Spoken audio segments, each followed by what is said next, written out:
What's going on, guys? Graham, Giason Matthews here, back today with a very special podcast, a near hour-and-a-half long review of 2014's Guardians of the Galaxy film.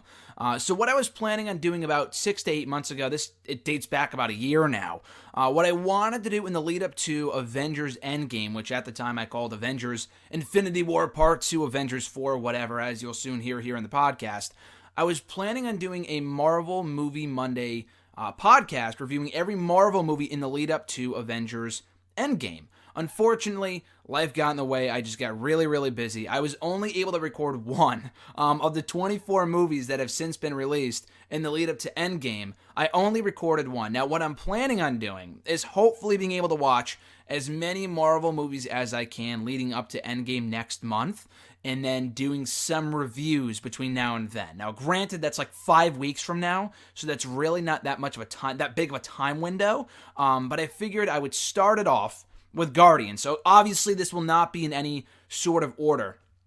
I'm just going to be watching movies at random, and like I said, I planned on doing it in order, but I can't really do that at this point. I'm kind of crunched for time, but I got so hyped up after watching Captain Marvel a few weeks ago. I wanted to kind of get back on the train, get back on the horse, and start reviewing and watching, or vice versa, the other way around, watching and then reviewing Marvel movies here for a podcast here on YouTube leading up to the release of Endgame in late April, I think on the 26th. Then bumping up the movie from the first weekend of May, which it was rumored to be released on, up another week like it was last year.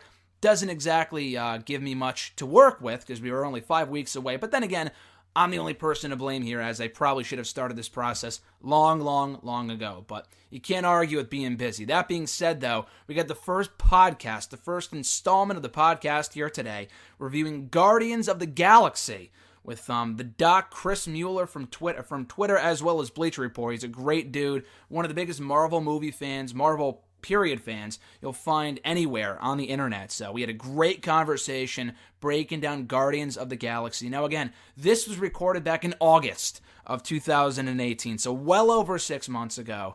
This is a bit outdated. This was before the release of Captain Marvel. This was before we even found out the title of the new Avengers movie, before any trailers were released, any information about the movie was out. So it's a bit outdated, but I thought I would put this out here today in the lead up to Avengers Endgame next month. Again, I'm hoping to watch and then review as many Marvel movies as I can leading up to Endgame on the 26th of April. Some podcasts may be with other people. Some podcasts may be me just flying solo. So we'll soon see, but I thought I would kick it off here today with our review of Guardians of the Galaxy from 2014. Enjoy. What's going on, guys, and welcome back to the Marvel Movie Monday podcast, where every single week leading up to Avengers Infinity War Part 2, Avengers Part 4, we're talking every Marvel movie in the franchise. Today it's the 10th film in the MCU. We're talking Guardians of the Galaxy 1, a movie that holds a very special place in my heart, as it was before Infinity War came out, and back in May of 2018. It was my favorite movie in the MCU, just being edged out by Infinity War only a little bit. But this movie is so amazing, so different than any other movie we will be talking about in the lead-up to Infinity War Part 2. We got a fellow fanatic here on the phone here, a big MCU guy, the Doctor from Bleacher Report, Chris Mueller. Chris, how you doing today, dude? I'm doing great. Happy to talk about some Marvel movies. I've seen you talk about Marvel movies on Twitter a lot, and I'm figuring there's no better person to help me break down one of these movies in the lead up to Infinity War Part 2 than you. And I asked you what movie you wanted to break down. I think the first one, what was the movie that you wanted to talk about? Was it Ragnarok? I think I said Ragnarok or Guardians would be fine, because those two ended up being my top two Marvel movies. Well, there's one of my first questions answered right there. Which is, if you had to pick gun to head, what is your favorite Marvel movie of the 21 that we've had so far? It's definitely the first Guardians, but it edges out Thor by a little bit, and there's we'll get into all the different reasons, but there's a lot of reasons why. I mean, with this first Guardians movie, let's go back to the beginning for a second, because personally, we'll start with your backstory first before we even get into the movie. What's your back history? What's your background history with the MCU, with the comics? Obviously, you were big into the comics, I assume. Like, where does this all start for you?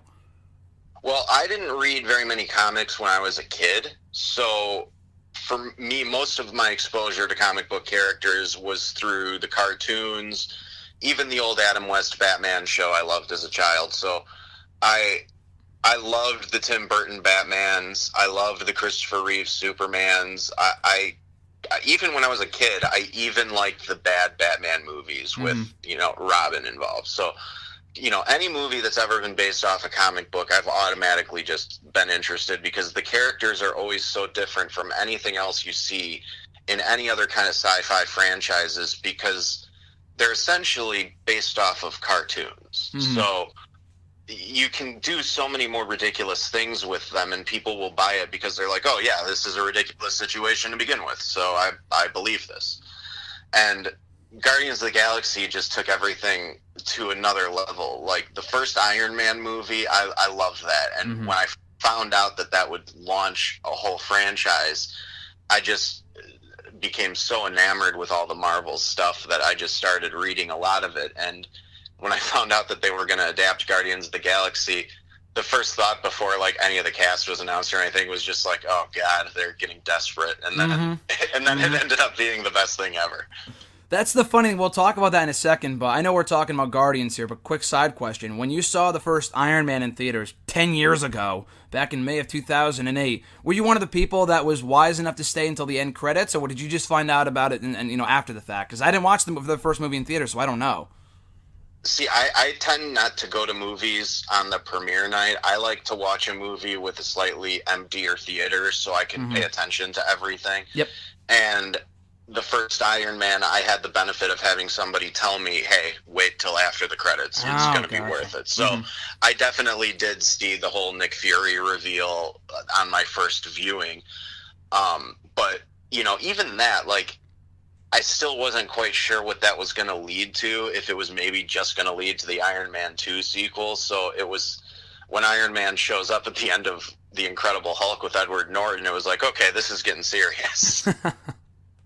And then that was back in 2008. This was released in August of 2014, so 6 years in between the first MCU movie and the 10th. And all around, the first phase, I guess you can call it, as it's called by many, many fans. Phase 1 with Iron Man 1, Hulk, Captain America, the first Avengers film. A lot of those first phase and second phase movies were all kind of surrounding the original Avengers, Iron Man, Captain America, the first Hulk movie, Thor, obviously, Avengers 1 and 2.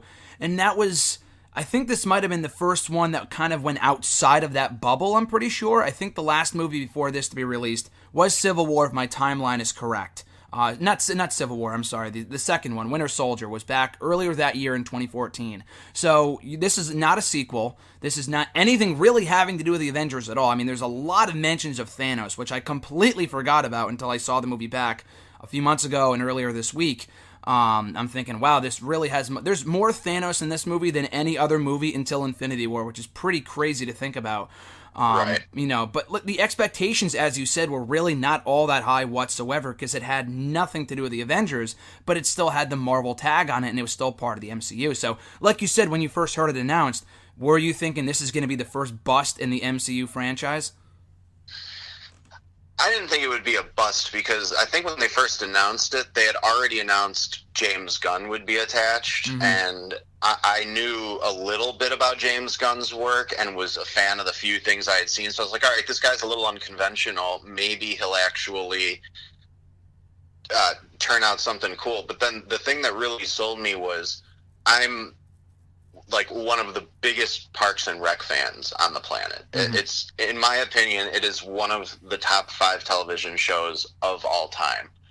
And when I found out that Chris Pratt was going to get in shape again, because I don't know if you saw Zero Dark 30, but he actually got in shape really good once before this and then put all that weight back on because he actually kind of liked being chubby on Parks and Rec. That's fun. I did not know that. That's crazy. And then I found out, I was like, oh yeah, he can get in shape really easily. So I trust that he'll be able to do this. And then I found out, Zoe Saldana, she's a great actress. She's been in a bunch of stuff that I've liked. Batista was a bit of a surprise, but like the whole cast really is made up of people from all these different things that I love, like Michael Rooker from The Walking Dead, Karen Gillan from Doctor Who, Lee Pace from the Lord of the Rings trilogy. Like, Mm-hmm. they just got all these interesting people who were never quite the main character of their other stuff and made them the focus. And then they added a talking tree and a raccoon, and it was like, God, this is amazing. Yeah, like I said, like in hearing the cast and hearing the characters that would be a part of it, you're just thinking like this is going to be different than anything else we've seen up to this point. But I feel like a key part of a movie success, or at least a part of the buildup with me, is the buildup of the movie itself, how good it is, and how much people are talking about it after the fact. Like I'm talking about after the release weekend, after like a month after it's been in theaters or whatever. Are people still talking about it, discussing it, months removed from the movie, let alone years? And obviously Guardian has that.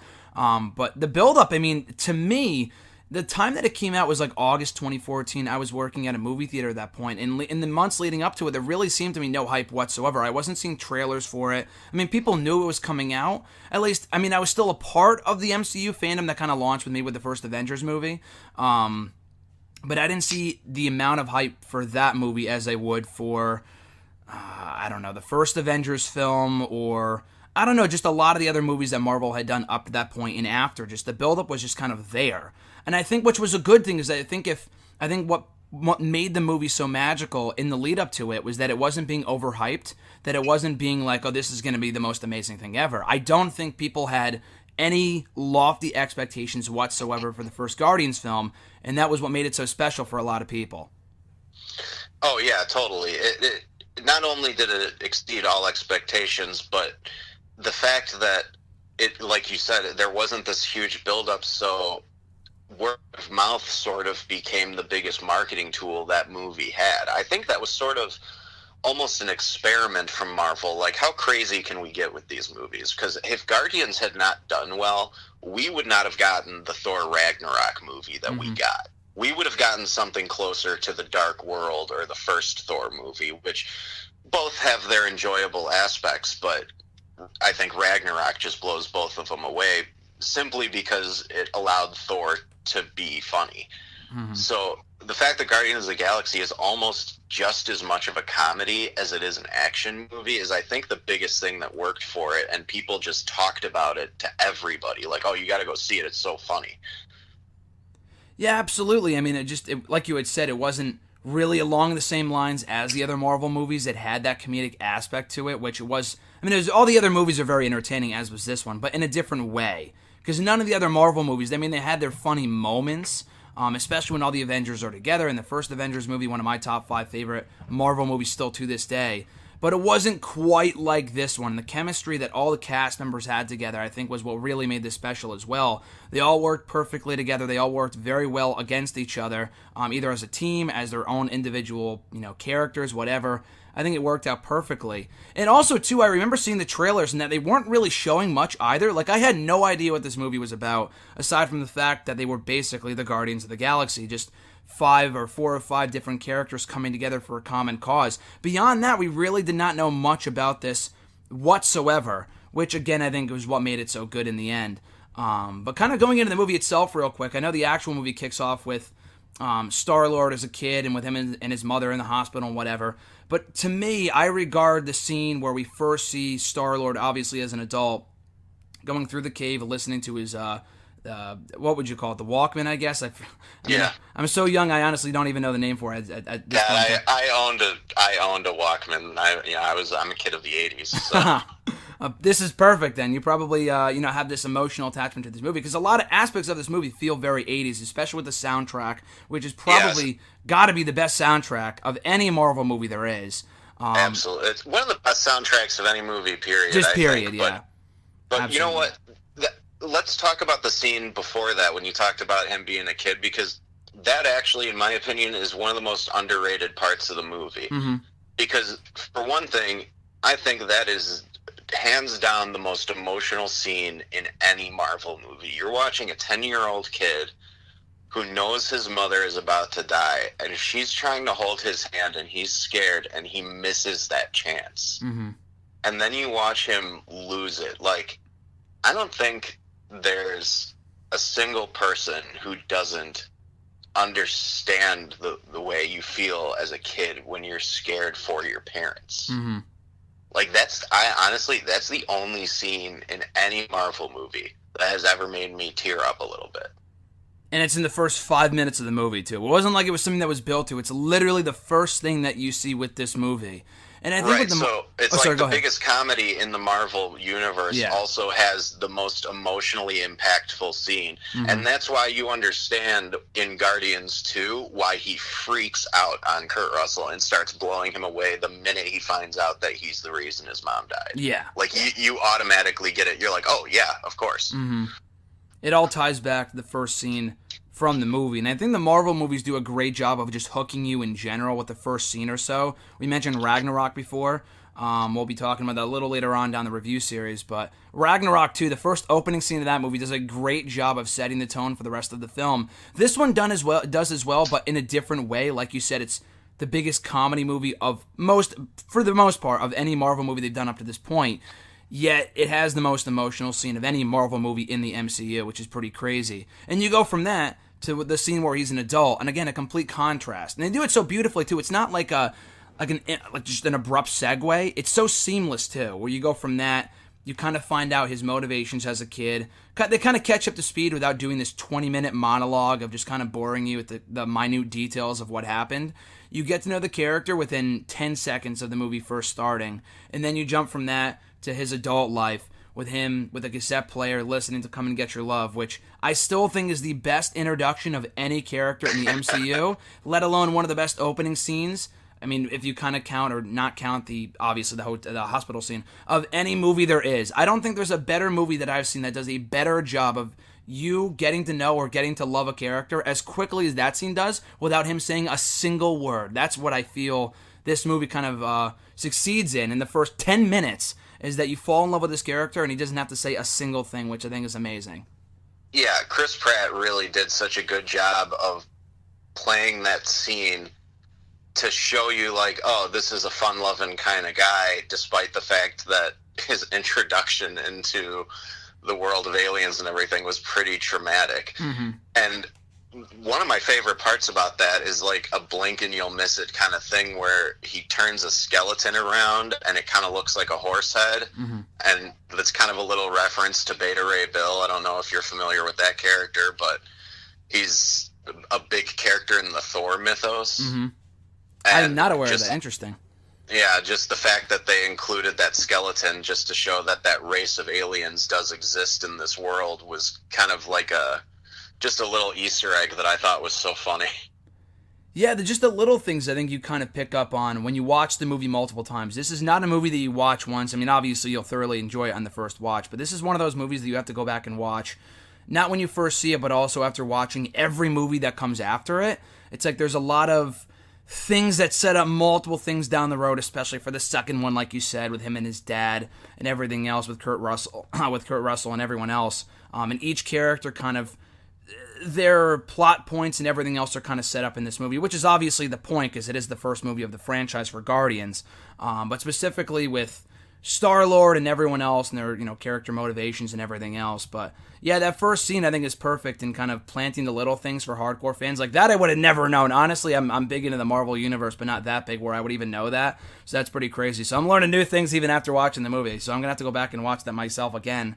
But again, another character we kind of get to know here as the scene progresses is Yondu. And you don't really know what side of the fence he falls on. Obviously, you kind of grow to love the character by the second movie without getting into that one.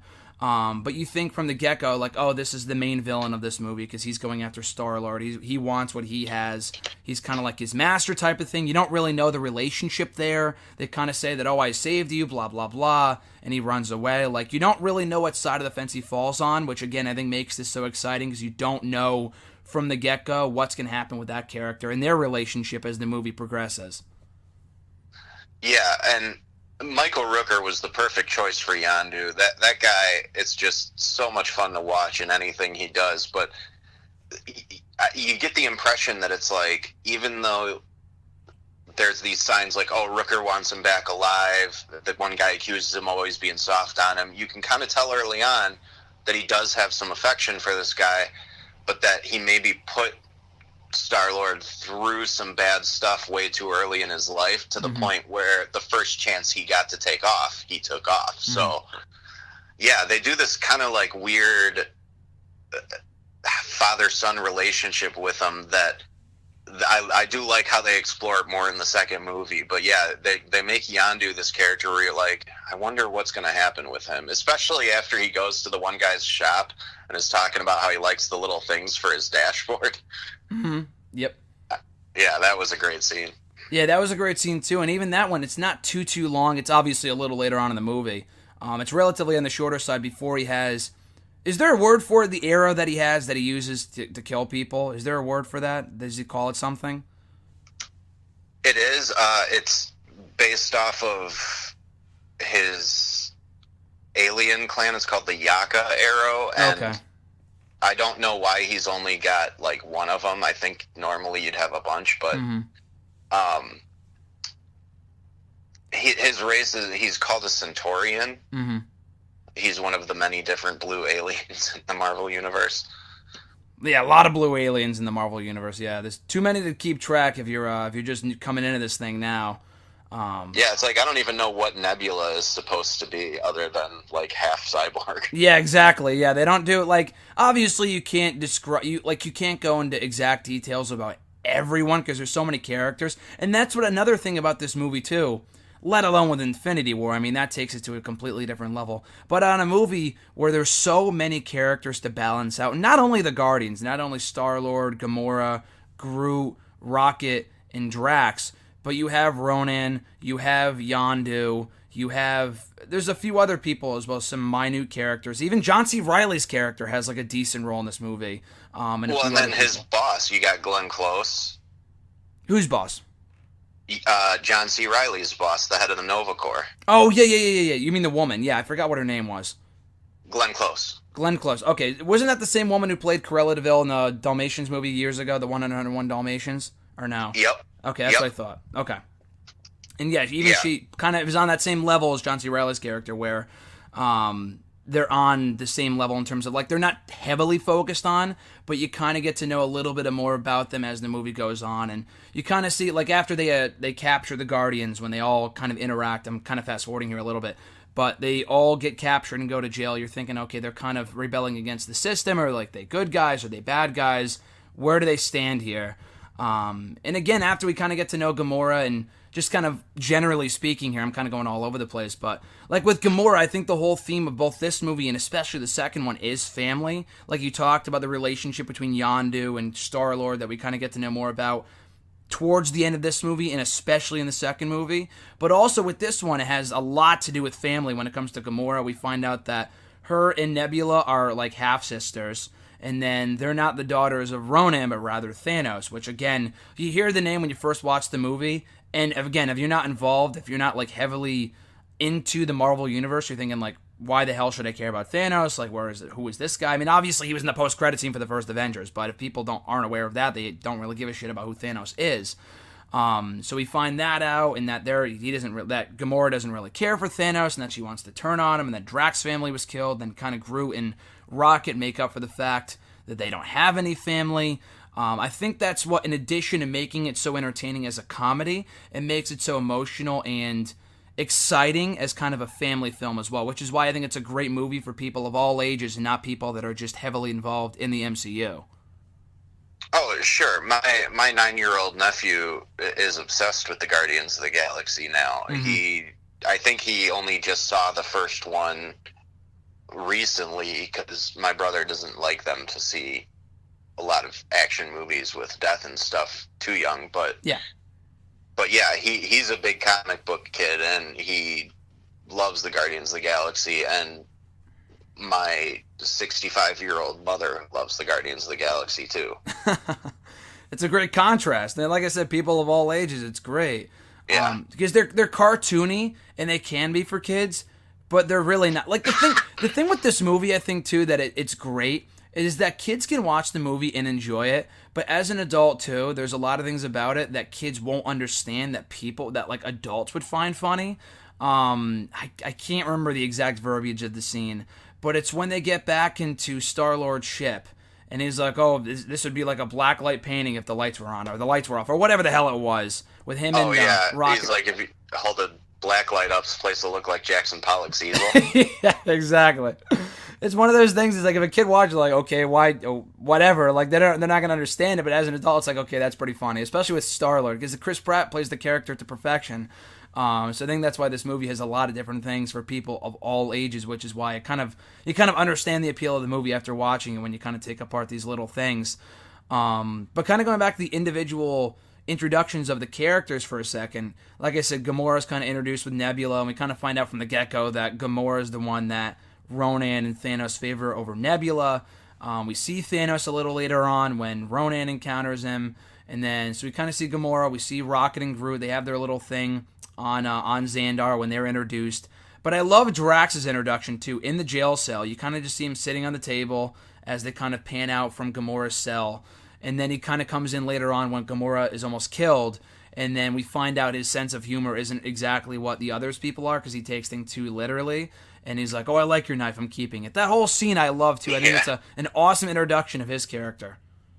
Yeah, I mean, Batista being so good as Drax was such a pleasant surprise, and just, I mean, frankly, I thought he was better in the first movie than the second movie. I like what they did with him in the second movie, but the first movie, because he's so serious, all his lines are so much funnier. Like, nothing goes over my head. I'm too quick. I would catch it. Like just things like that. You can't help but smile when he says stuff like that, because he's the biggest guy in the room saying the funniest stuff. That's why The Rock is so popular, because when he says something funny, it's even funnier coming from him. Exactly. The funny thing, like you said, I think he was great in the second one too. But there's so many lines from this one that I feel like if you bring this movie up to anyone and you say, give me a couple quotes from this movie that perfectly capture what this movie's all about or what you enjoyed the most about it, a lot of them will be Drax's lines, because that stuff is like iconic at this point. Like, nothing goes over my head. I would catch it. Like you said, my reflexes are too quick. Like, that's one of the most memorable lines from that movie. And he has a couple memorable lines from the second one too, with like the sensitive nipples, which is like a recurring thing throughout the movie, which is great. The big turd thing and everything else. But he is so great in this movie, and again, it speaks truly strongly to the chemistry of all the cast members here of the Guardians, because they're all so different in different ways, with Rocket taking things too literally in a different sense, just always being on his toes, and then Groot just kind of being there, saying, I am Groot all the time. For a guy that only says 3 words, he also finds a way to be very entertaining through like the facial expressions of the character, and how he says, like his voice says certain things even though he only says I am Groot, if that makes sense. Like the tone of his voice, I guess, is what I'm going for. Again, just the chemistry of the cast is so perfect throughout that it's hard to not like these guys, even though they come from different parts of the universe, from different planets. Yeah, I mean, frankly, Batista ended up being the funniest guy in Avengers Infinity War, in my opinion, too. I agree with that. And it's for like 2 specific parts. The part when Star-Lord and Tony Stark are arguing, and he goes, tell him about the dance-off to save the universe. Like, he just says it so seriously. Yeah. And then the whole thing about I'll do you one better, why is Gamora? Like, that has become a t-shirt. Oh, really? Wow. And that was an ad-lib line by Batista, too. I heard that. Yeah, but, him in the first movie, like, them establishing his obsession with killing Ronan because of the death of his wife and his daughter, like, he actually pulled off the emotional weight of all that in between saying these over-the-top ridiculous things. So I think, I mean, honestly, had it not been for that movie, he probably wouldn't have been in that one scene in the new Blade Runner movie where he was amazing. So, really, he was the breakout star of that movie, in my opinion. Oh, definitely. I mean, I think, obviously Chris Pratt already had some notoriety, not quite to the point where he did coming out of this movie, but he was in a bunch of stuff before this, obviously Parks and Rec, like you said. Batista really wasn't. He was in some stuff before this, some, like, C-level movies before he came into doing Guardians. But like you said, this really launched a lot of different movies. He was recently in Hotel Artemis. He was in the Blade Runner movie earlier this year. He was obviously in Bond. Yeah, I was just about to say he was in Spectre a couple years back, which was a lot coming from this. And I mean, he plays different characters very well too. I mean, he just looks like the typical muscled up guy that can only really play one-dimensional characters. But then you see how funny he is here, which we've known as WWE fans for years, like dating back to his time as a heel back in like 2010 when he was wearing like the freaking chain necklaces and stuff like that. Like, oh, I'm not going to hug babies and kiss fat girls or whatever the hell it was. Like stuff like that made Dave Bautista is just a really entertaining person in general. And I think that was it's like taking your personality and just putting it up to a 12 when it comes to these movies. But yeah, no, I like the contrast here with his character too, where you laugh at a lot of his lines because he is very entertaining in a different way than the other people, but you also desperately want to see him fulfill his goal of avenging his family by killing Ronan and Thanos, obviously, a little later on. Because, you know, like he had said, my daughter was killed or my family was killed at the hands of Ronan. And then it's kind of like left up to question a little later on when Ronan's like, oh, I don't remember killing your family. And then you're not really sure. And then we find out in the end that he did. He reaffirms it by the end of the movie. Yeah, like you said, I think Drax was really one of the breakout stars of this movie. Not only just Dave Bautista, but the character itself, kind of launching, like you said, T-shirts and later movies and stuff like that. And also the, I don't know what you would call it, the food that he's eating in Infinity War. When you said the funniest parts of Infinity War with Drax, that was another one too. When he was eating it and they didn't know that he was there. When Gamora and Star-Lord started kissing, he was in the background. That's another great scene too. And it all came from I'm moving so slow; it's imperceptible to the human eye. It's like, how long have you been standing there? An hour. Yeah. This is amazing. That's another one, too. You talked about the Why is Gamora, the ad-lib line from Batista that launched the whole line of T-shirts. That scene launched the whole meme where he's like John Cena now where people can't see him. I see it all over Twitter. It's everywhere. Not just with wrestling fans, but like everyone's talking about it or what's coming out of the movie. Like, where, like, I don't know, they would post a picture of nothing and be like, oh, there's Drax because you can't see him because he's so imperceptible, like you said. Oh, God, it was so great. But, yeah, no, he was a great character to follow here. And now we talk about the Guardians and the kind of the minor characters. I want to talk about Ronan real quick, because I think obviously it's an amazing movie. I love the movie. It's not perfect. No movie's perfect, but with this movie specifically, I think with Ronan, it kind of follows the formula of most Marvel movies, where the villain, like the scene where they introduce him, you kind of get to know what he's all about, why he's doing it very quickly. But it's very cookie cutter where I want to destroy the world or take over the world and destroy it, whatever. I mean, they have the deeper meaning there with him getting the Infinity Stone for Thanos, which obviously means a lot more in retrospect than it did at that point in time. But in the movie itself, Ronan he's a good villain. But when I heard that he'd be involved in the upcoming Captain Marvel movie, like I was like, I mean, I liked Ronan, but I'm not like clamoring to see him back. I don't know, I just felt like he came across like a very one-dimensional bad guy in Guardians. I agree with that. That is a problem that Marvel's had with a lot of villains, is that their motivations aren't always clear. I mean, he has that little speech when they first introduce him about how he's trying to get revenge for the death of his father and his father before him. It's like, okay, it's basically this civil war that's been going on between the Kree and the Xandarians for however long, and they finally have a treaty and he's not happy. Okay. Mm-hmm.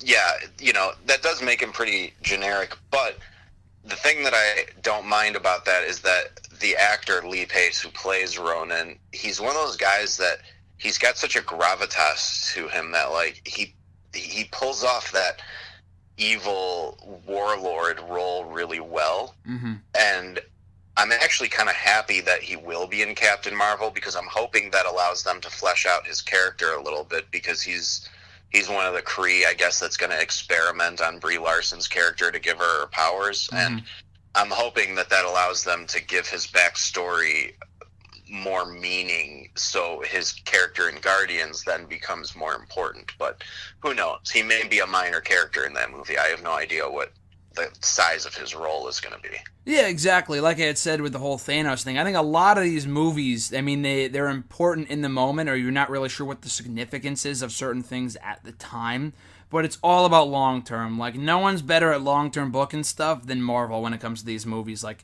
bringing things in. Now, I don't know if they knew to do this, like they would do this later on, and that was their plan all along, but they tie things up very, very well. So maybe they will make him a more important character in that movie, and therefore he'll be a more important character in this movie. But even with Ronan, then we find out that he's He wants to get the Infinity Stone for Thanos so Thanos can destroy that planet, which again, at that point in time, I have no recollection of that kind of story development whatsoever when I first saw the movie a few times in theaters. Only in retrospect does it kind of make more sense that, oh, okay, so if Thanos gets that Infinity Stone, and then obviously all the other ones, which they don't really say here, but if he gets all the Infinity Stones, then he can not only destroy that planet, but like every other planet that he wishes. But yeah, no, I think that even with Thanos here, we see him very briefly at the end of Avengers, and it's not the same person. I think the one in Avengers was just a different actor, just put up in the Thanos face paint, I guess you could say, the suit or whatever. It's not the same guy. It's not Josh Brolin. But we see Josh Brolin for the first time here as Thanos. Did you hear that Josh Brolin was cast as Thanos before this, Chris? And also, going into this, how did you feel about his performance? And we've seen him very briefly, like over their Titantron, I guess you can call it, or even in that one scene on their planet when he kills the other. And they're kind of going back and forth. What did you think of his performance here? And did it make you excited for his role in the Marvel movies in the years that followed? Well, I think the smart thing that they did was they kept his appearances short and didn't give you too much information about his ultimate goal, because really only people who read that storyline in the comic books know why he wanted the Infinity Stones to begin with. So keeping him in just this kind of almost cameo role, I think, was smart. I mean, as far as the performance goes, he was pretty much just sitting in a chair the whole time. There wasn't a whole lot to the character, but I think they did a really good job establishing him as somebody who you don't want to mess with, just by showing how afraid everybody else was of him when his name was mentioned, except for Drax, maybe. Yeah, no, even without getting up from his chair, which he doesn't really do until Infinity War. I mean, they show him very quickly in Avengers Part 2 in the post-credit scene for that one as well. But beyond that, we don't really get to see too much of him, but I think that's good because it makes people want to see more of him in the movies that followed. Because if they gave away too much of Thanos here, I don't think his role in Infinity War would have been as important as it was. Just because that movie is really the Thanos movie, if anything else. But when it comes to this movie, what was I going to bring up with Thanos and Ronan? Man, I forgot. But yeah, just kind of making him the ultimate villain that he would turn out to be in Infinity War. What were your thoughts? Oh, this is what I was going to ask you. So we see the kind of the progression of the Thanos, not his character, but his appearance. A lot of people brought this up. This is really just nitpicking. This is just a small thing I wanted to ask you. So we see him quickly in Avengers, and that's obviously, again, not Josh Brolin, so I would obviously expect him to look different in the other movies. But his physical appearance is different in Guardians, like significantly than it is in Infinity War, and also when we see him at the end of Avengers 2. Did that bother you that they kind of changed how he looked, and they really couldn't make up, couldn't really, come to a final conclusion here as to how he would appear until Infinity War, or was it like, it's not really that big of a deal? I really didn't notice it until I actually saw somebody talk about it in one other thing. And I think it's because all of his appearances were so brief before they kind of used Josh Brolin for it. But that didn't really bother me, especially because in Guardians, I think he's got his helmet on most of the time, so some of his face is even obscured. Mm-hmm. So, yeah, that didn't really bother me at all, honestly. Yeah, it's just a small thing. It wasn't like he was green in one movie and then like blue the next. I mean, he was still purple. Like, people were debating like, oh, he was a different shade of purple. Like, I don't know. It's been years in between movies. Maybe he got older or something. I don't know. He was under a different sun. Maybe the light made him look different. Who knows? Like, yeah, maybe. There's a million reasons they could come up with, but it could also just be maybe getting those first 2 Infinity Stones somehow changed the way he looked. I don't know. Yeah, I know. It's like you said, it's a small nitpick that in the grand scheme of things nobody's really going to care about too exactly much. Another character I honestly completely forgot about now as we're talking about it. We talked about the Guardians themselves, Ronan, Thanos.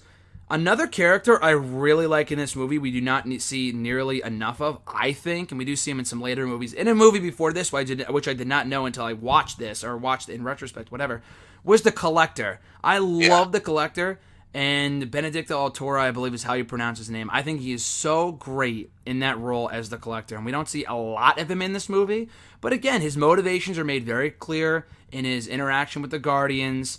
and just the way his mannerisms, I think, are great. Just the way that he just kind of shudders and everything else, and how he kind of throws his weight around with the slaves that he has in his ship or whatever. It's perfect. I think the Collector is maybe not one, I would say the most underrated character in the entire first Guardians movie. Yeah, Benicio del Toro does a great job the little brief scene that they give him in Thor: The Dark World kind of showed you how eccentric he was, and then this movie just amped it up. But I love that scene with him because of all the little things in the background, like Howard the Duck and this dog with the space helmet on, and just all the weird stuff that he's got in his collection. It was one of those scenes that I think was designed, obviously, for the hardcore comic book fans. Mm-hmm. But, yeah, I agree with you that his character was not nearly used enough. And maybe that's the best part about it, is, like, any character that leaves you wanting more, I guess, is successful. But one of the things that they never really established in the movies that I wish they would have at least mentioned is that he's from the same race of aliens as Jeff Goldblum's character in Thor Ragnarok, and they just don't even talk about that. Oh, really? I did not know. That's crazy. Yeah, they're both called Elders. Like, they're from a race called the Elders of the Universe. They're basically, like, some of the oldest beings in existence. And, like, you know, Goldblum kind of makes that throwaway remark, like, on any other planet, I'd be millions of years old. And, like, that's sort of the same thing with the Collector. So I was a little surprised that they didn't show him have some way of putting up a fight against Thanos, because he's supposed to be a pretty powerful guy. The Collector, yeah. Yeah, so I wish they would have shown off the extent of his power a little more. Well, it was cool, too, I mean, just generally speaking, how they kind of tied this into Thor 2, which I had not seen by the time I watched Guardians for the first time. So this was technically my introduction to the Collector. Was he at all in Dark World, except for the post-credit scene, or did he have a role in that movie as well? No, it was just the post-credit scene where they bring the ether, which is the reality stone. Yeah. To him to keep safe, and you know, he's like, why wouldn't you keep it in the vault? And they're like, well, we already have the Tesseract, you shouldn't have two Infinity Stones together. And that kind of but they also show Sif kind of threaten him a little bit, so it's clear they don't fully trust him. So yeah, they do this thing where, like, they establish this character, but you don't know, kind of like Yondu, like, what side is this guy going to ultimately end up on? Yeah, no, exactly. So you don't really know if you're supposed to cheer for him or boo him in the course of, you know, from Dark World to this movie. It's made pretty clear by this point in the movie in Guardians that he's a bad guy. But still, I wanted to praise Del Toro for his role in this movie. I thought he was great in The Collector. We should see more of him. We really don't. We see him very briefly in Dark World. We see him here. We see him very briefly in Infinity War. So again, I think it's possible he survived Infinity War, because if you remember, when he gets thrown into the little case, like, that's all fake. So he may have just given Thanos the stone in exchange for his life and left. Exactly. We have no idea. So I'm hoping they find a way to bring him back in a future movie. Yeah, that's what I was thinking too. I mean, they kind of leave things. Marvel is they do things in a way where if someone's dead, they'll make it very clear they're dead, even though a lot of people don't die for long anyway in the MCU. Yeah, Loki's come back like 5 times. Yeah, exactly. So even if he did actually die, they could always bring him back if they wanted to. But it would be interesting if we saw him in Guardians 3 or a future movie. But yeah, if he was actually dead, I think they would have said so. And the directors have come out since Infinity War, kind of confirming people's deaths and whether they lived or not. They never really said anything on the Collector, so there is still hope that he could be brought back in the future. In whatever role, I'm not sure. Maybe he joins the Guardians at some point. That'd be kind of cool to see. There's a few different routes they can take with his character. But you mentioned it real quick. As opposed to saving it until the end, I might as well just bring it up now. The post-credit scene, because you mentioned Howard the Duck. He was the post-credit scene for this movie. He was sitting in the destroyed ship of the Collector, and that was it. He was the post-credit scene for this movie. I think people were looking forward to something more. I was looking forward to, like, maybe there's some sort of interaction with the Guardians, which we would not get at all until Infinity War 4 years later. But were you disappointed by that, or kind of knowing who Howard the Duck was before this movie came out, we were like, oh, that's kind of a cool little nod?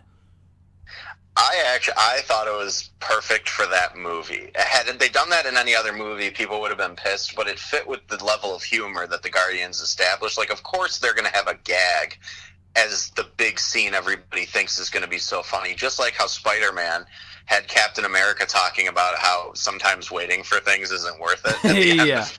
Like, it fits so well with the tone of the movie. And then, for me personally, like, I'm one of those people that actually saw Howard the Duck, the movie. Like, did you ever see that movie, the live action one they made? George Lucas made it. I've never seen it. No, I just know of it. Okay, it's so bad that it's good. It's one of those movies. Yeah. And, like, it's somehow rated PG, but has so many adult and sexual jokes in it. Like, I don't know how it got past, because it's a duck, I guess. That's how it got past the censors. Oh, maybe. But the fact that, like, that one scene sort of redeemed the character a little bit just by having him kind of joke around and drinking a martini. Mm-hmm. Like, I loved it personally.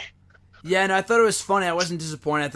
I didn't have the slightest clue of who he was at that point, but like you said, I think if they had done that with any other movie, it would have been a little different, but I think for Guardians, I think it was perfect. And then you see him again in Guardians 2 at, like, the bar or something like that. So do you think Howard the Duck is going to have, like, a minor role in each Guardians movie in the future?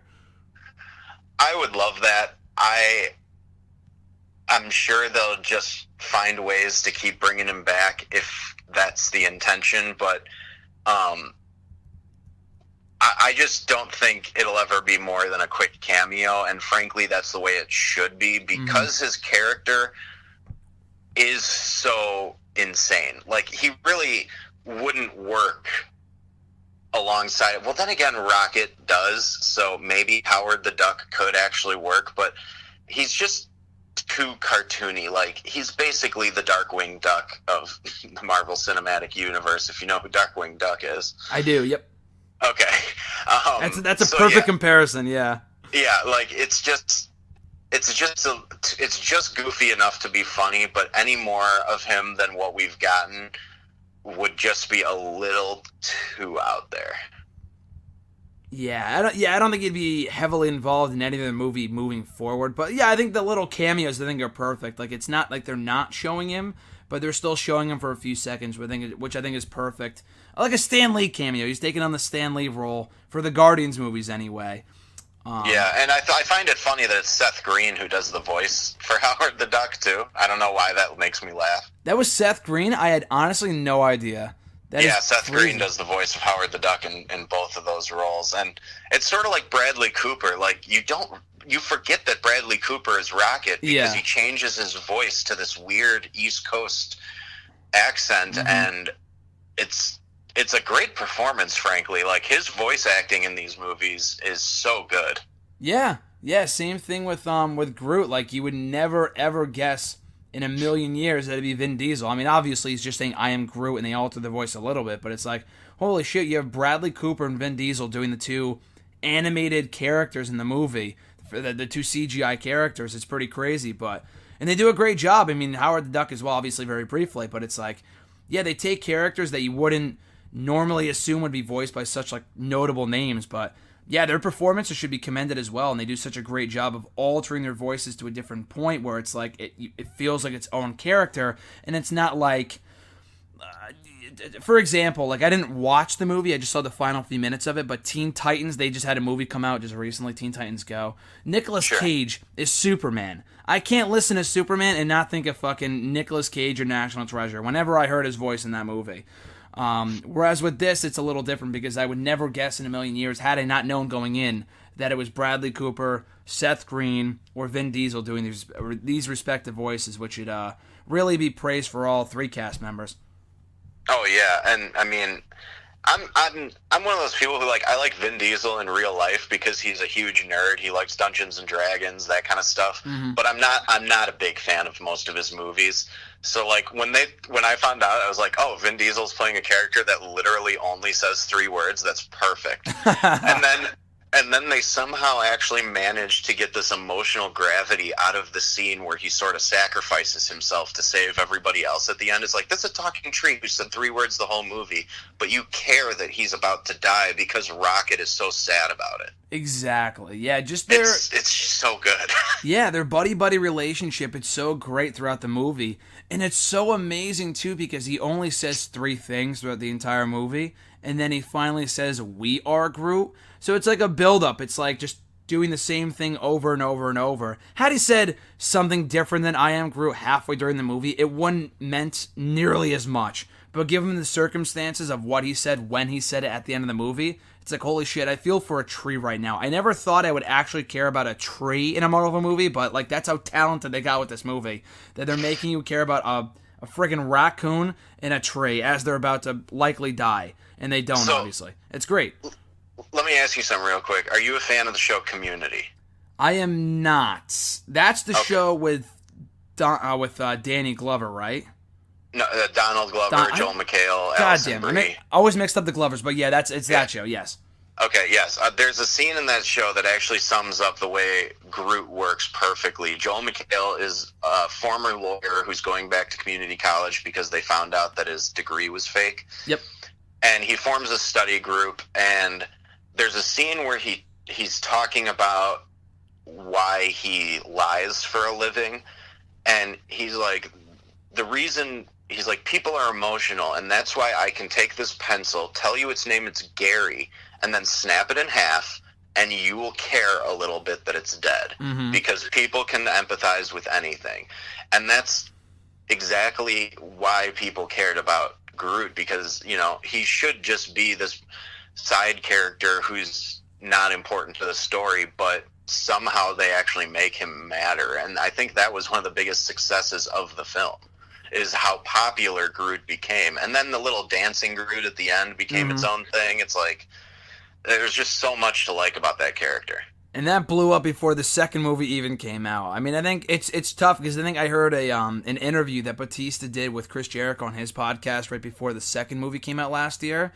He was saying that I enjoyed my role in this movie, but like tongue-in-cheek, he was mad at Groot because he stole the show in that second movie as Baby Groot. Like, how can you not root for Baby Groot? The guy's a baby and he's a baby tree. Like, it was adorable. And in this movie, he's great in his own way, but he also plays a factor in the finish to the movie and helping save the Guardians. So it's not like any one of the Guardians is an afterthought and they don't do anything. Like, even in Infinity War, when he helps build the new weapon for Thor, he even plays a pretty important role in that moment as well. Like, no one is ever overlooked. They all play some sort of important role, an important factor in getting to where they want to go and succeeding in their mission to annihilate Ronan and the rest of the evil universe, whatever. But yeah, I think it's perfect.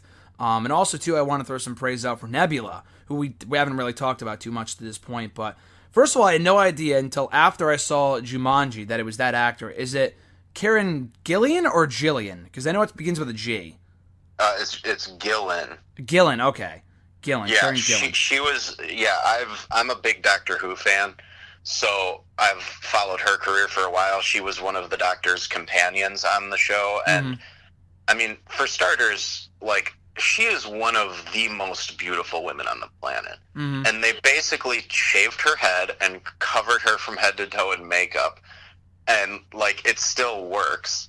And then they had her character so, like, you just had no idea what she was going to do. Like, you could tell she was tortured just like Gamora, but it drove her a little crazy. And I thought Karen Gillan did a great job, and I did not expect that out of her, because even though I liked her in Doctor Who, it was a completely different kind of story. So I was like, I don't know if she'll be able to be intimidating, but yeah, I thought she did great. I didn't know she actually shaved her head until up until a couple months ago, and when someone told me. Did she do that for the second movie too, or was it just for the first one? Like, has she done it for Infinity War? Like, has she done it for every movie, or just the first Guardians? Just the first one. I guess they found a way to make the prosthetics look better with her hair matted down underneath it for the second and the third one. But yeah, she wore a wig for like a year after that because she was filming some sitcom that only lasted a season, and Yeah, it was. That's dedication, because for a female actress to shave their head, it's like you're almost giving up future work until your hair grows back. Exactly. And like you said, she is beautiful too. I loved her even before I found out who she actually was. As a character, she's beautiful, but then you kind of find out what she actually looks like. I didn't know that was the same person until I watched Jumanji, and I looked her up. I'm like, holy shit, that was Gamora in Guardians. I had no clue. It's pretty Yeah, crazy. no, or Nebula. Yeah, it's yeah, I love what they did with her in the second movie, making her more sympathetic Yep. and kind of having her and Gamora leave on a positive note. So then on the third movie, when she shows up and is like, "Where's Gamora?" in Infinity War, you actually buy that she cares about her sister again. Exactly. Yeah, I think honestly, we talked about Ronan. I find her to be much more interesting than Ronan because she has much more more layers to her character. Where she comes across as an evil chick just because she is serving Ronan and Thanos, but when you find out why, it's because they favor Gamora over Nebula, and they are half sisters. They do go way back, and she's also been mistreated by Ronan and Thanos. It's a little different. And then then we get to the point towards the end of the movie where her and Gamora are going back and forth, and Gamora doesn't want to kill her, and she ends up surviving, and you still you feel for Nebula, and that is obviously expanded upon in the second movie. But there's a lot of things about this movie that are left open-ended for future films, and it's not just an enjoyable movie where everything ends, and then as a movie it's perfect. They leave a lot of things open-ended with, obviously, Nebula and Gamora. You have Drax saying at the very end of the movie that he plans to, because Ronan was only step one, he's got his sights set on Thanos and avenging that and killing him. The whole thing is great, and how they kind of set up multiple things for not only the second Guardians, but just the next 5-10 years worth of movies, just based off the final 10 minutes of this specific movie. Sure, and Gamora is the kind of character that any movie that they put kind of out into the cosmic part of the MCU, they could insert her into, and she would add to it. So, like, the Captain Marvel movie, I heard some of that is supposed to take place in space. Like, if they showed a young Nebula working for Thanos doing something with Ronan or whatever, like, that would actually be cool. But I just love that she survived the snap at the end of Infinity War. I hope that means she plays a big part in number 4. Yeah, I hope so. Yeah, she's a great character. She plays her role very, very well. She was a pretty big character in Infinity War too, and kind of with the whole Gamora thing and her being sacrificed and everything else.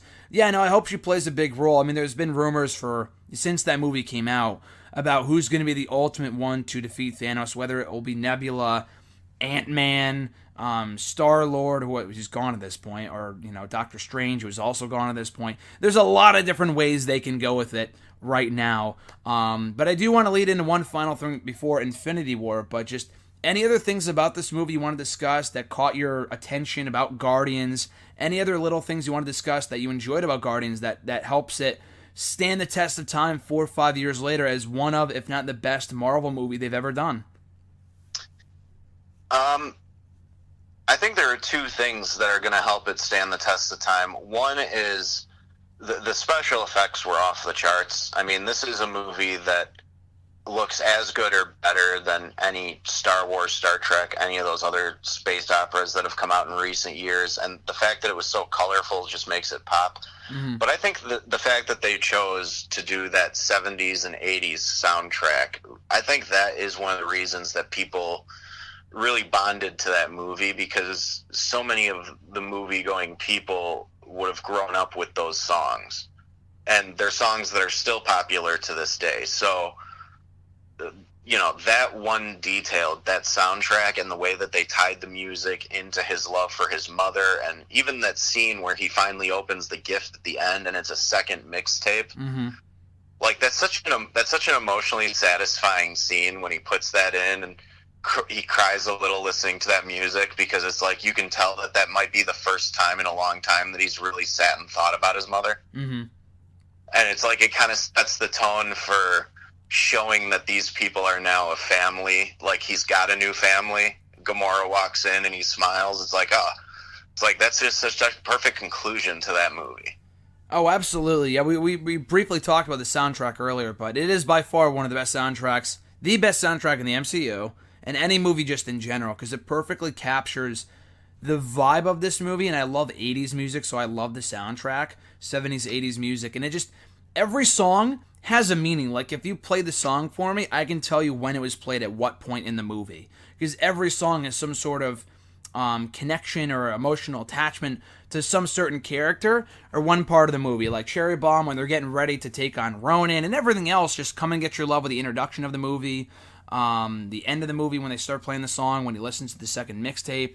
Everything else, Ain't No Mountain High Enough. Everything, every song they have is so perfectly interwoven with the actual movie, where it's not just there to fill time or to just be there just to be there. Every song has some sort of meaning, and I think it's perfect. And the songs are great just in general. Like you said, they're even popular to this day. But yeah, they do a great job of really. I mean, again, it's a movie not just for the hardcores, but also the casual fans too, because they can come away from this movie and be like, wow, that was awesome, and I really enjoy the music as well. Well, right. I mean, it's like, who would have walked into that movie thinking that the perfect song for a prison break would be the Pina Colada song? Like, yeah, exactly. You can't get away with that in any other movie except for a Marvel movie. And, you know, Guardians of the Galaxy, I think that movie is responsible for opening up so many possibilities, and that's why Kevin Feige keeps talking about how he wants to take Marvel more cosmic, and that's why they took Thor to some new worlds. They expanded the worlds with the Guardians of the Galaxy 2 and brought in all these other places and people, and Captain Marvel is a very cosmic story as well. And then at the end of Guardians 2, they tease Adam Warlock in that pod, so it's like they're really ramping up to make the MCU more space-based, which I like. So I think Guardians of the Galaxy is responsible for all that, frankly. Definitely, because I don't think we had seen that really a lot at all with the previous movies. Obviously, Iron Man was based on Earth, as was Captain America. Thor was in his own world of Asgard, obviously. But even in the first Thor, he was on Earth most of the movie. Yeah, exactly. So most of it is based out of Earth, and they really don't explore those endless possibilities of the cosmic world until Guardians, which is pretty cool. Like you said, just the going into outer space, and also the comedy aspect of it as well, really changed the way of like how they realize they can make these movies. They don't have to fit the same mold of all being action or all being comic booky or whatever. They can be different in different ways. They can be very entertaining. Honestly, I don't think if it wasn't for this movie, if it wasn't for Guardians, now I know it came out a year later and was probably already done being filmed by this point. They were going to make it anyway. But if Guardians did not succeed, I don't think Ant-Man would have either. Because Ant-Man was very similar, where it was very, very comedy. Like Paul Rudd, like, come on. I mean, as a Marvel comic book hero, you're thinking like, how does he fit into this universe at all? But the way they made Ant-Man in his own movie, it's like, okay, now I get it. It kind of fits in with everything else. And his own interaction with Guardians, hopefully in Infinity War Part 2 and Avengers 4, will be equally entertaining. Because I think those two have a very similar dichotomy, very similar chemistry, and how they're kind of presented in the MCU.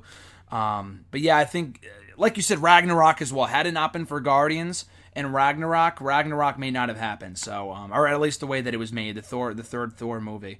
And their interaction in Infinity War between the Guardians and Thor was also absolutely amazing. But oh my God, Batista just being so enamored by Thor. When they first found him, that was so good. It was great. The Guardians are just great in general. He's not a dude. You're a dude. Yeah, this muscled up pirate man or whatever he had said. This pirate looking dude. Oh man, so it was that was so good. But let me ask you this real quick: Have you seen the new Ant-Man yet? I have seen the new Ant-Man, yes. So you saw, okay, so spoiler territory. At the end of the movie, they show the effects of the snap affecting Hope and everybody else. Yeah. And that means that Scott is now pretty much stuck in the quantum realm. Because of the way the quantum realm works, I guess there's a lot of theories being thrown out that, like, him being stuck there is going to be the key to fixing everything in the next Avengers movie. So I'm really hoping that in some way he does get to interact with the Guardians a little bit, but I'm almost wondering if he's going to be like in the quantum realm for most of that movie. There's a good chance. That was my final question for you as we wind down here. That Infinity War predictions. Now, this will probably be up by not for another few months, by late 2017 or 2018, early 2019.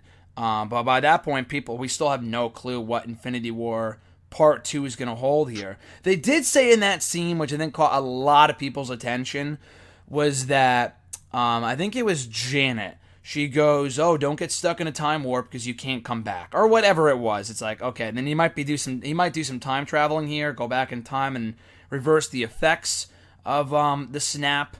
So as of right now, what is your grand prediction, Chris, for Infinity War Part 2? How is everything going to be reversed? Will it be reversed? What are you expecting going into Avengers 4?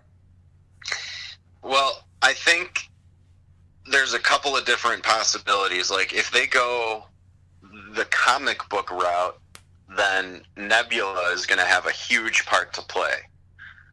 That's what I had heard, yeah. She's possibly even going to be the one who gets control of the Infinity Gauntlet and reverses everything. However, there is the possibility that the only deaths that get reversed is the snap deaths, which means Loki and Gamora still die. Yeah. I don't know, but I'm guessing because of that last scene with Nick Fury sending that signal to Captain Marvel, I'm guessing Captain Marvel is going to be the key to everything, and that because she's a super powerful character, so she's going to be the one who's responsible for taking down Thanos in the end, I think. Yeah, I think she'll definitely play a big role. Otherwise, they wouldn't have built her up the way they did in the final few seconds of Infinity War. If she wasn't going to be, they wouldn't have done that if she wasn't going to play a big role.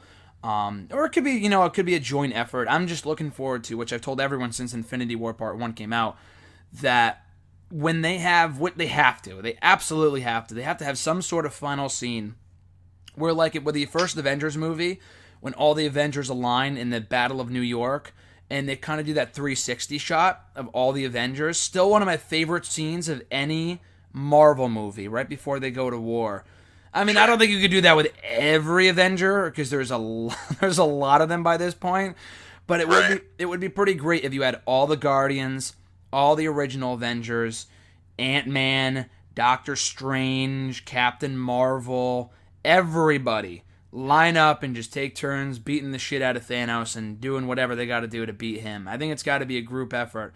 There's got to be some sort of mass interaction between everybody, because in Infinity War Part 1, everyone was broken up and all entertaining like little groups for a while, and then it came down to two groups. One group was in space, the other one was on Wakanda, but we still have yet to see like Iron Man and Captain America interact after their big falling out from Civil War. There's a lot of things left hanging in the balance from past movies that still need to be kind of wrapped up in Part 2, which I think they did a great job of in Infinity War. But we are talking Guardians here. That is just Infinity War. That's not for a while down the road. Still cannot wait for it. I'm so excited. But as we close down here, one final question for you, Chris. If you had to pick one favorite scene from Guardians, what would it be?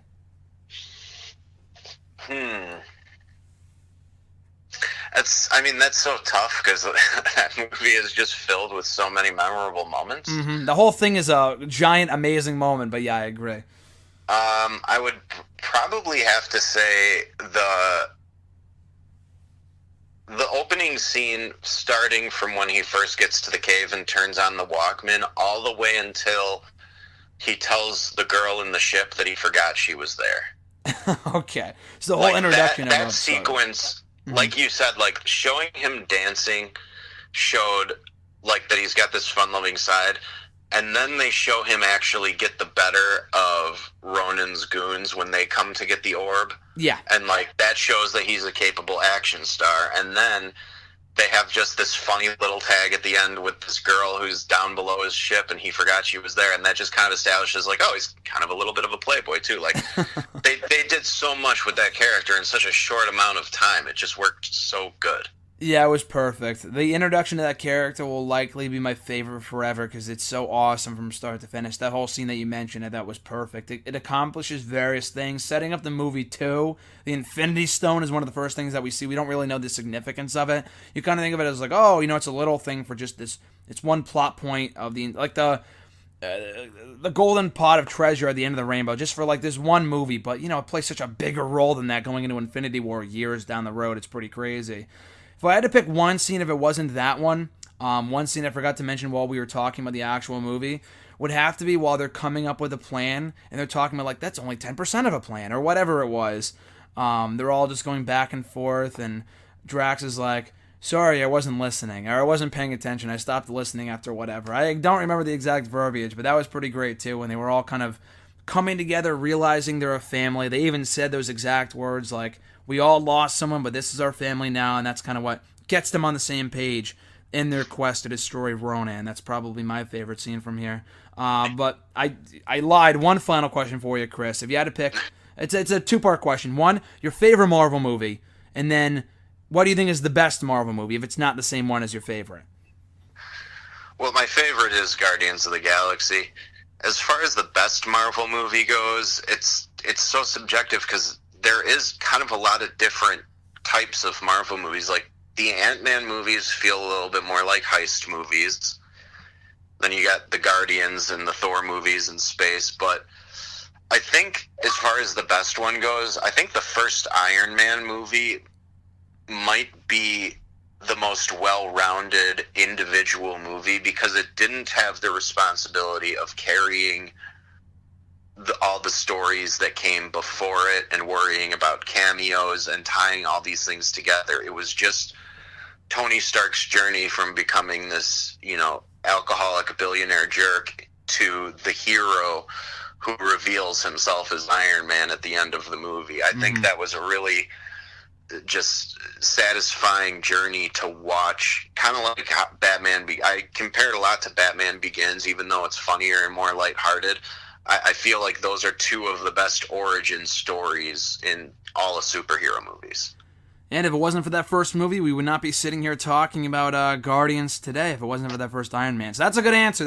I mean, you really can't go wrong. I mean, if you said Thor 1 or Thor 2, I might be like, Chris, I don't know, you might have shit taste there. But, you can't go wrong with most of the Marvel movies. And the first Iron Man... I gotta say, Thor 1 is slightly underrated.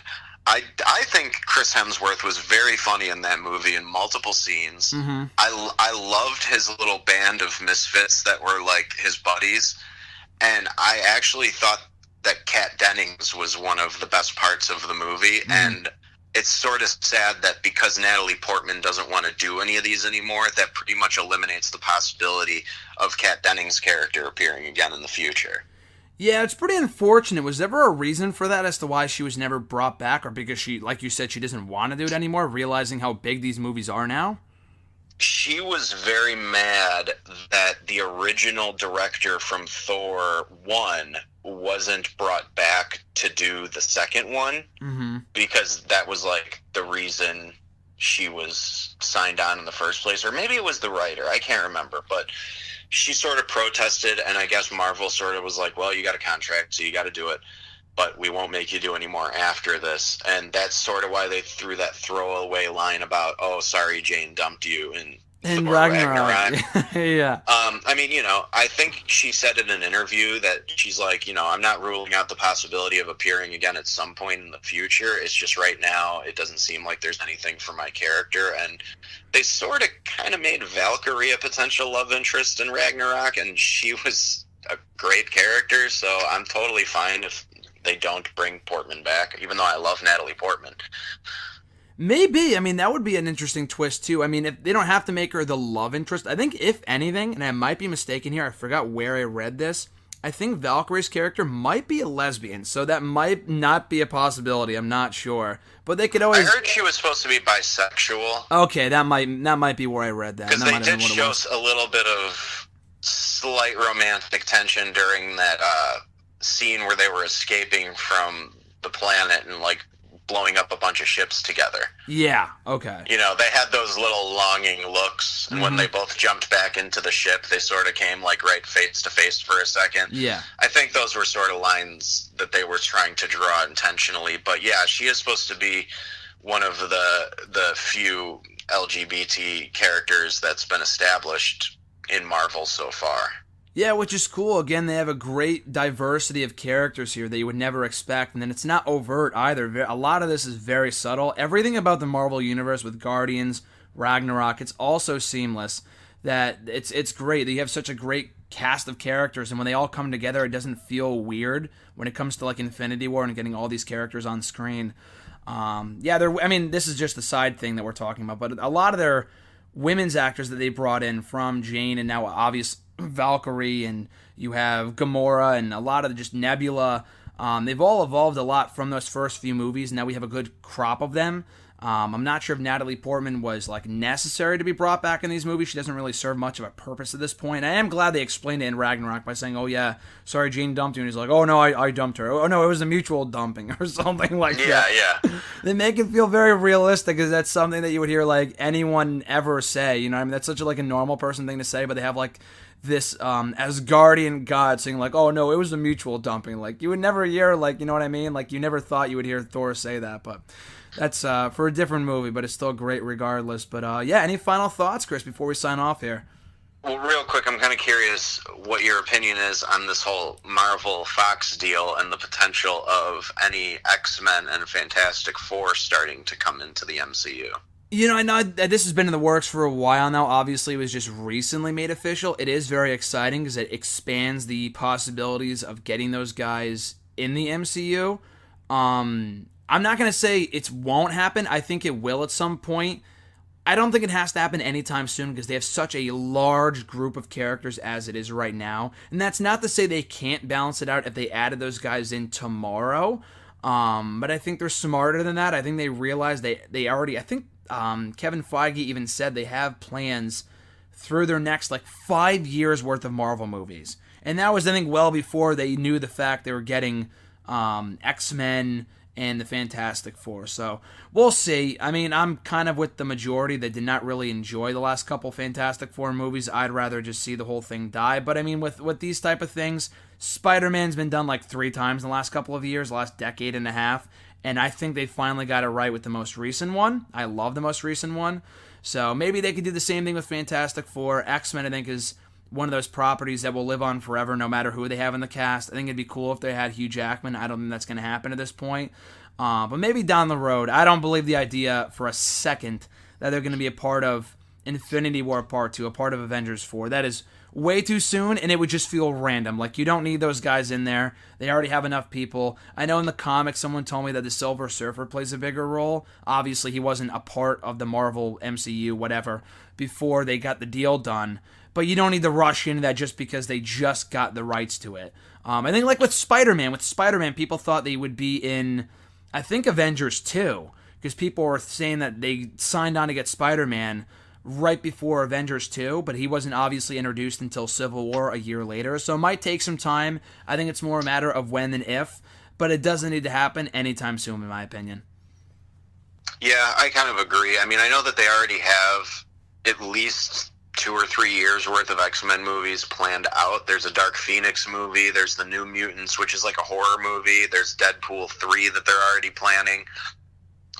So they don't need that. But the Fantastic Four, I just want to see them done right. So, Yeah. like, I kind of hope that Marvel does jump with that and the next phase and sort of brings them in. I think if done properly, they can be very important characters because they do have a big, long history in the comics, and they do a lot of stuff in space. So they could be very good characters to kind of supplement with the Guardians and Thor and throw out there in space with everybody else.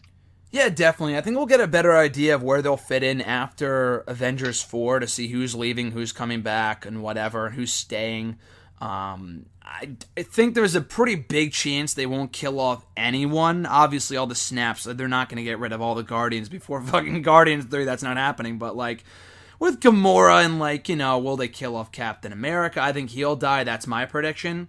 And then Tony Stark won't die, but he'll likely retire and then become like a part-timer for future movies. I could see that. So as they kind of phase some people out, they can bring more people in, like the Fantastic Four. My only thing is that the Deadpool movies, have been so good. I don't think they would tone it down or make it shit if they brought it over to Disney just because they are rated R. That doesn't really make a difference, I don't think. I think Disney will continue to make the movies as good as they have been. I think a lot of people thought the same thing with Star Wars is a completely different universe. The Star Wars fans are, I'm a Star Wars fan too. Do you watch the Star Wars movies, Chris, or are you just into the Marvel stuff? No. I've been watching Star Wars since I was a baby. It's ingrained in me like everybody else. But yeah, these last couple Star Wars movies have sort of divided the fandom. Definitely. I just feel like it's much more divisive with people nowadays with Star Wars. It's like that was either the greatest movie you've ever seen or that was just total shit with the movies and stuff. I really like the last couple movies a lot. I think they've gotten better. I really like The Last Jedi. People said it was the worst one yet. So, it's different depending on who you talk to. Yeah. And Marvel, it's just, I don't know. I've made this comparison before to people. It's like Marvel is like, or Star Wars is like WWE's main roster where it's like, oh my god, this is shit, or like this is the greatest thing I've ever seen right now. And then Marvel is like NXT where it's like every takeover they do is great and better than the last. And with these Marvel movies, they keep on finding ways to kind of raise the bar. Going back to Guardians, it's like, oh my god, they've already made 10 movies. They're getting desperate. They're getting desperate by this point. Guardians killed it. Ant-Man killed it. I think Ant-Man and the Wasp, I really liked it. I don't know. I think it was better than the first one. But I don't know if it continued that streak of because for 6 movies in a row, they were fucking killing it. Because they had Infinity War, Ragnarok, Guardians 2, and Spider-Man. And maybe one before, the Doctor Strange. That were not very good. They were all excellent. Well, and Civil War, too. And Civil War, too. Civil War is one of the best Marvel movies, period, and it's just completely different than all the comedy stuff, and that's another reason why I liked it. It was a spy movie. That's why I enjoyed that one. Yeah, that one was fantastic too. From early 2016 to early 2018, Marvel had 6 takeovers in a row that were peak NXT right there. And I love Ant-Man and the Wasp, but it did not have the same buzz that those 6 movies did, in my opinion, from that time period. I just saw a lot of people say it was okay or it was really good. It's not bad, but I think the timing was kind of bad just because it came off fucking Infinity War, and people were like, I need to see something better than that, and you can't really get much better than Infinity War Part 1. But that's just my 2 cents on that, and Infinity War Part 2 should be amazing, and already it's one of the most anticipated movies of all time, and that was, the same could be said for the first one, but this one even more so, can't wait for that to come out, very shortly. Hopefully the countdown is quickly going down and the wait isn't too much longer because I needed to be here right now. So, Chris... Well, it's next year. It's not too far off. It's not too far off, and I love it too because with the Guardians movies, to kind of go full circle here, in between each movie, it's like a 3-year period. We had 2014, 2017, the next one comes out in 2020. By the time this comes out, I'm not really sure. This won't be released until later 2018, early 2019. So I'm not sure where they stand with James Gunn, which is why I didn't want to bring this up here, because that might be solved by the time this comes up. He might be brought back, which I think is only inevitable, to be honest. So he might be back for the third one, who knows. Just because I thought the whole reason, I could see why they fired him. I don't blame them for firing him, but I think they can bring him back at some point just because it was fucking 10 years ago that he said all that shit. But whatever. But when it comes to the wait for this movie, you only have to wait a year between Infinity War Part 1 and Part 2. It's not like you're waiting 3 years. It's, what was the movie? Empire Strikes Back. The ending of that movie is one of the best endings of all time, that where you want to see what happens next and the bad guys win like Infinity War. People had to wait 3 years for the next movie. We only have to wait once. We only have to wait a third of the time, so it's not that bad, Yeah, Marvel's really got their stuff together. I really hope DC can find a way to catch up, because DC has so many great characters and Marvel's just destroying them. Destroying them. When they announced their streaming service, this is different. This is not exactly Marvel, but DC announced for their streaming service a renewal of the Teen Titans show with live action. Who gives a shit? I don't care about this garbage. It looks awful. But with Disney, they announced the renewal of the Clone Wars show, which was really, really cool because people love that show, and maybe there was something. I didn't watch the show, but I heard it was excellent. So maybe they can kind of renew that and tie up some loose ends if they had any loose ends to begin with, but which is really cool. That's how you get people excited. Disney and Marvel and to an extent Star Wars know how to get people excited for what's coming next. Yeah. DC, I don't know, like you said, they have a lot of cool characters to play with, and some of the movies are pretty good. Like, personally, this is just me. I'll get your 2 cents on it, Chris, but I could not give 2 shits about Aquaman. Like, who cares? I do not care about this movie. I didn't care about Justice League. I saw it well after the fact. I didn't think it was terrible. I thought it was like pretty much as mediocre as I thought it would be. But there is absolutely no hype at all, in my opinion, for the first Aquaman movie. And maybe it blows away expectations. Maybe it's like Guardians where we expect nothing and it becomes amazing. But after what I saw in Justice League, I could not give 2 shits about Aquaman. But that's just me.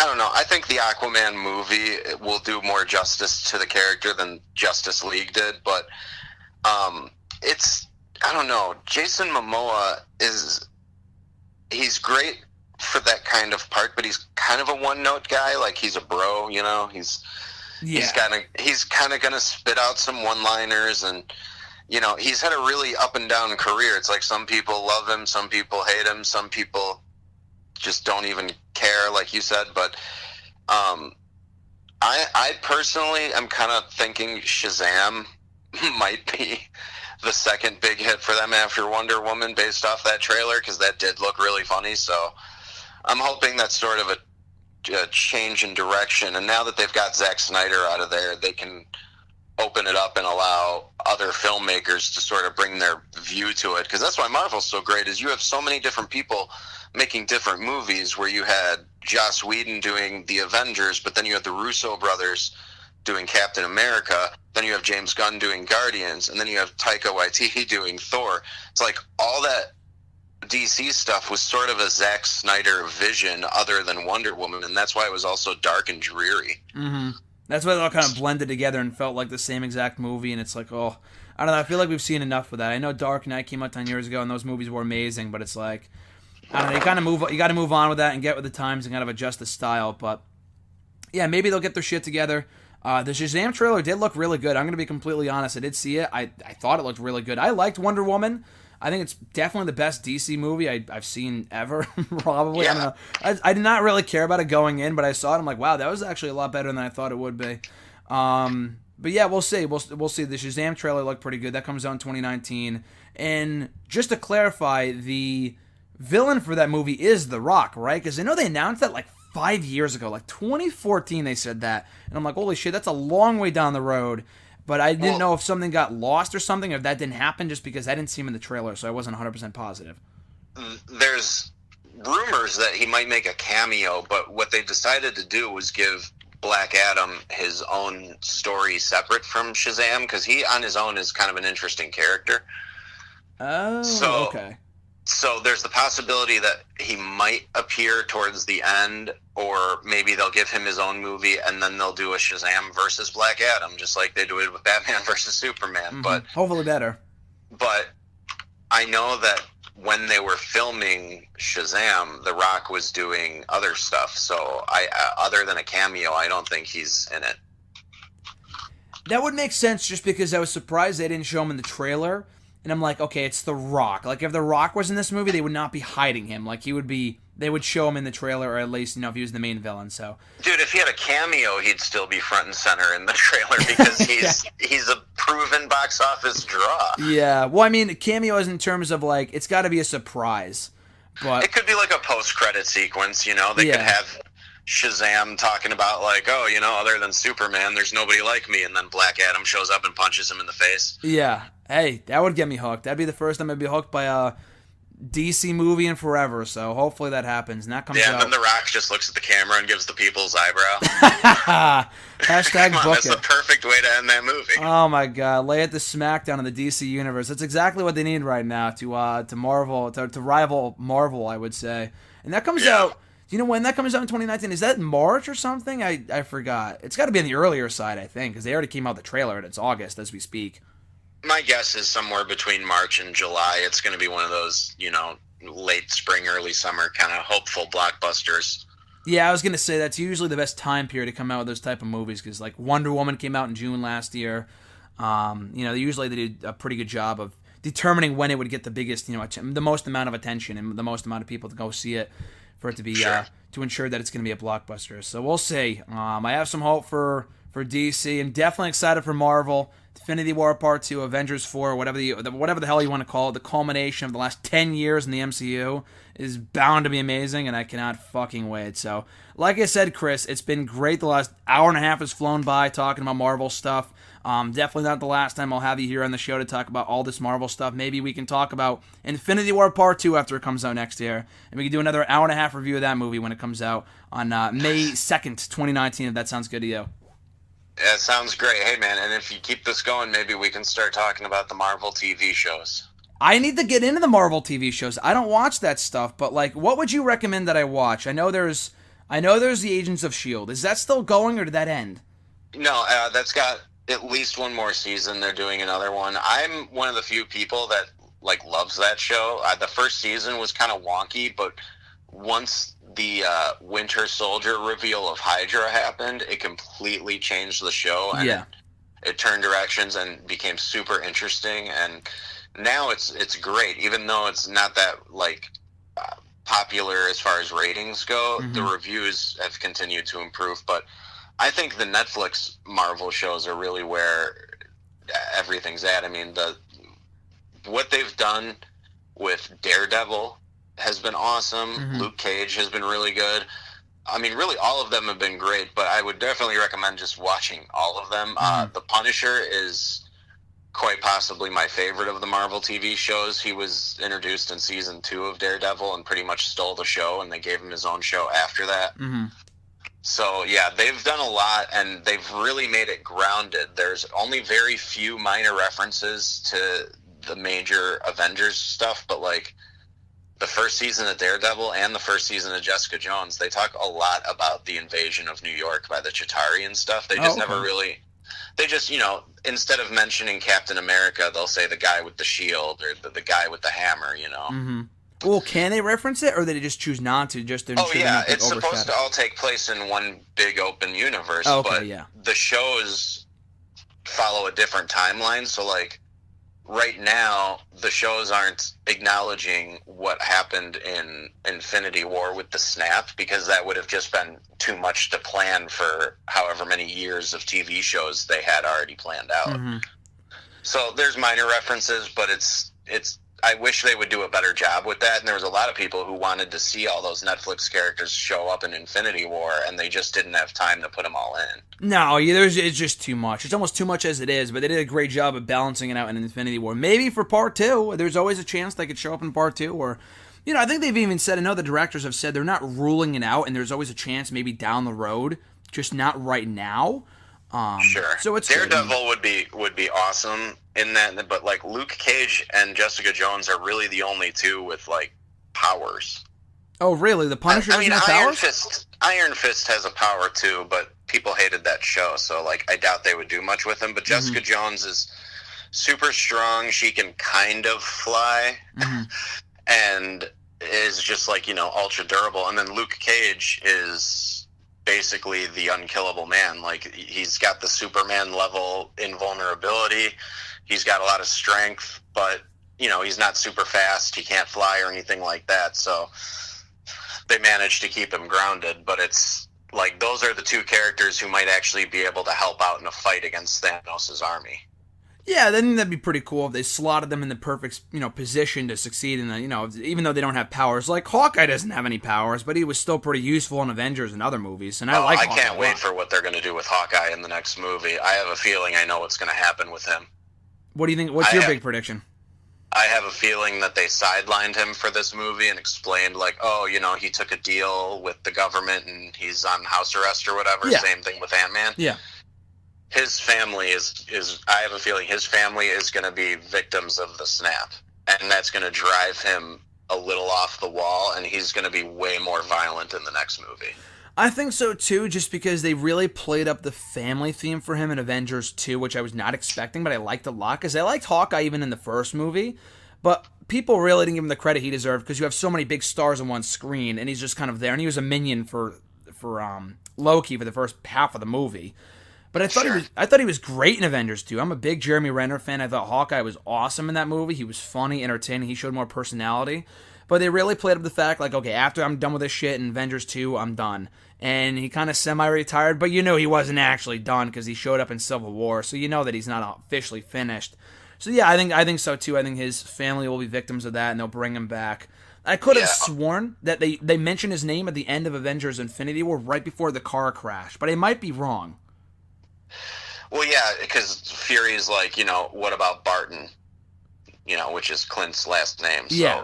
They do mention him real quick, and then Black Widow had mentioned earlier because they asked where he was, and she's like, he took a deal with the government, he's on house arrest. Yeah, I heard that. So, yeah, and I have a feeling because of the relationship his character has with Black Widow that the Black Widow solo movie, which I'm super excited for, I have a feeling he'll have a big part to play in that. Yeah, I think so too. I mean, he really hasn't had much focus beyond Avengers 1 and 2, but yeah, I think he'll definitely have a big role in that movie, which is long overdue. Honestly shocked it took this long to get a solo movie for Black Widow. I mean, the first Avengers movie came out 6.5 years ago. Like, you would think we would have had one by now.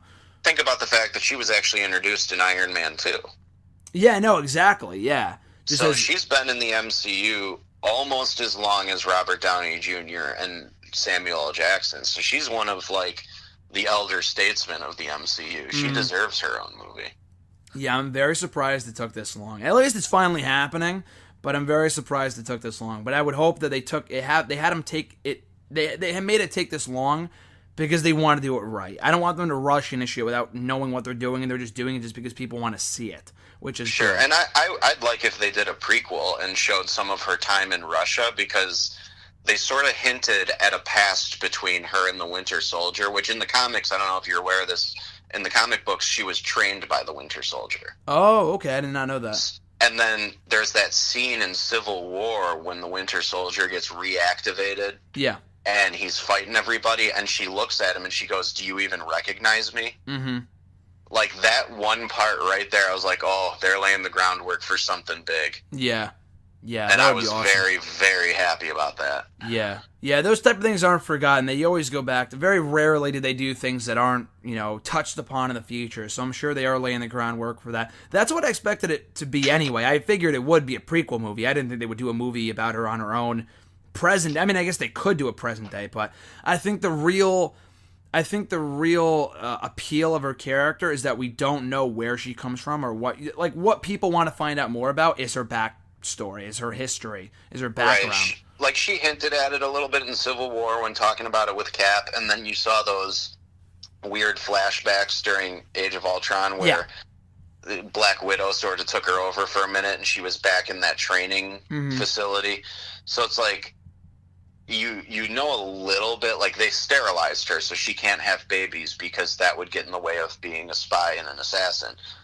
And, like, they made her kill somebody at the age of 14 to give her a taste for it. Like, that kind of stuff, I want to see that expanded upon. Like, I'd love it if they actually almost did, like, 2 timelines and showed a younger actress playing that while Scarlett's doing something in the present day. That would be pretty cool. That would definitely be pretty cool. I hope they have Scarlett Johansson in the movie, period, because you can't really... I mean, it would kind of suck if they did a solo movie on Black Widow. She finally gets her own movie, but it's not even Scarlett Johansson. It's like... Oh, it'll be her. This isn't going to be a situation like with the Hulk where they recast it. It couldn't be anybody but her at this point. Yeah, no, but I mean, like, if they had, like, her younger self, for the entire movie, and it's not her. Oh, yeah, no, there would have to be a dual thing where you see both young and old. Yeah, no, exactly. I would hope she would obviously be in the movie. So it'll be interesting to see how they do. I know they didn't explain significantly as of this recording what they're doing with that movie or when it's even going to be out. I'm sure it will be part of the next phase after everything kind of dies down with Infinity War and whatever, which is going to be great. So I'm looking forward to that. One last thing, I literally just saw this as we're about to close down. I don't know if this has any interest to you at all, but it has something to do with Daredevil. It says... Wilson Bethel seemingly confirmed to play Bullseye in Daredevil Season 3. Yeah, I read about that. That'll be interesting. Is that one of the main characters on the show, or is that someone they're introducing now? They're introducing him now, but he's a long-time Daredevil villain. Colin Farrell played him in the Ben Affleck Daredevil movie they made a long time ago. Oh, wow, okay, cool. I'll have to check that out then. Yeah, don't waste your time. It's a terrible movie. No, I meant the show, not the movie. Oh, yeah. The show did such a good job with the Punisher and Elektra and all these characters that are important to Daredevil that I'm sure they're going to find a way to make that good no matter what. I mean, Daredevil really hasn't faltered at all. I know some people thought the second season wasn't as good as the first, but I actually thought it was an improvement, and I liked the Defenders team-up series that they did with all the Netflix characters, so I'm excited for it. And these shows are largely all on Netflix, you said, right? Well, yeah, there are 13 episodes a season, except for the Defenders, which was 8, which was just like the short little team up that they did with all of them. But okay, gotcha. Yeah, Iron Fist, Luke Cage, Jessica Jones, Punisher, and Daredevil.